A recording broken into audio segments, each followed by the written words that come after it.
അധ്യാപകർക്ക് കേറ്ററ്റ് യോഗ്യത നിർബന്ധമാക്കിക്കൊണ്ട് സർക്കാർ കഴിഞ്ഞ ദിവസം ഒരു ഉത്തരവ് പുറപ്പെടുവിച്ചിരുന്നു. ഇതിന് ശേഷം സുപ്രീം കോടതിയുടെ ഒരു വിധിയുടെ പശ്ചാത്തലത്തിലായിരുന്നു ഇത്തരത്തിലൊരു ഉത്തരവ് പുറപ്പെടുവിച്ചത്. അതിനുശേഷം അധ്യാപക സംഘടനകളുടെ ഒരു പ്രതിഷേധത്തെ തുടർന്ന് ഈ ഒരു ഉത്തരവ് റദ്ദാക്കുന്ന ഒരു സാഹചര്യമൊക്കെ ഉണ്ടായിരുന്നു. ഇതിനുശേഷമാണ് ഇപ്പോൾ ചങ്ങനാശ്ശേരി അതിരൂപത ആർച്ച് ബിഷപ്പ് മാർ തോമസ് തറയിൽ ഇത്തരത്തിലൊരു വിമർശനം ഉന്നയിക്കുന്നത്. സ്കൂളിലെ ഭിന്നശേഷി അധ്യാപക നിയമ പ്രശ്നത്തിൽ വാഗ്ദാനങ്ങൾ നടപ്പാക്കിയില്ല.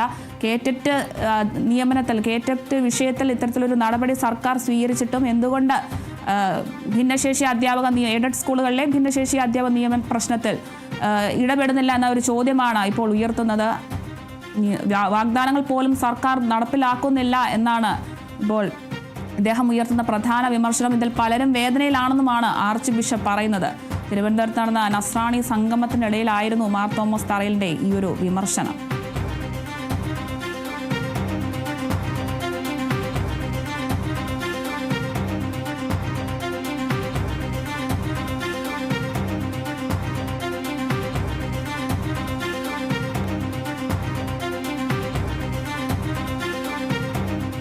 സർക്കാരിനെതിരെ വിമർശനവുമായി എത്തിരിക്കുകയാണ് ചങ്ങനാശ്ശേരി അതിരൂപത ആർച്ച് ബിഷപ്പ് മാർ തോമസ് തറയിൽ. ന്യായമായ ആവശ്യങ്ങൾ പോലും സർക്കാർ പരിഗണിക്കുന്നില്ല. സ്കൂളിലെ ഭിന്നശേഷി അധ്യാപന നിയമന പ്രശ്നത്തിൽ പോലും വാഗ്ദാനങ്ങൾ നടപ്പാക്കുന്നില്ല. കേറ്ററ്റ് വിഷയത്തിൽ എടുത്ത ഒരു നടപടി അധ്യാപക നിയമനത്തിൽ, അതായത് എയ്ഡഡ് സ്കൂളിലെ ഭിന്നശേഷി അധ്യാപക നിയമന പ്രശ്നത്തിലും ഇടപെടുന്നില്ല എന്നതാണ് പ്രധാനമായും ഉയർത്തുന്ന വിമർശനം. ഇതിൽ പലരും വേദനയിലാണെന്നാണ് ആർച്ച് ബിഷപ്പ് ഉന്നയിക്കുന്നത്. തിരുവനന്തപുരത്ത് നടന്ന നസ്രാണി സംഗമത്തിലായിരുന്നു മാർ തോമസ് തറയിലിന്റെ ഈ ഒരു വിമർശനം.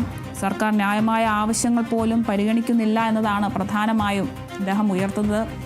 എന്തായാലും കേറ്ററ്റ് വിഷയത്തിൽ സർക്കാർ നടപടി സ്വീകരിച്ചതുപോലെ ഈ ഒരു വിഷയത്തിലും നടപടി സ്വീകരിക്കണമെന്നാണ് ബിഷപ്പ് മാർ തോമസ് തറയിൽ പറയുന്നത്.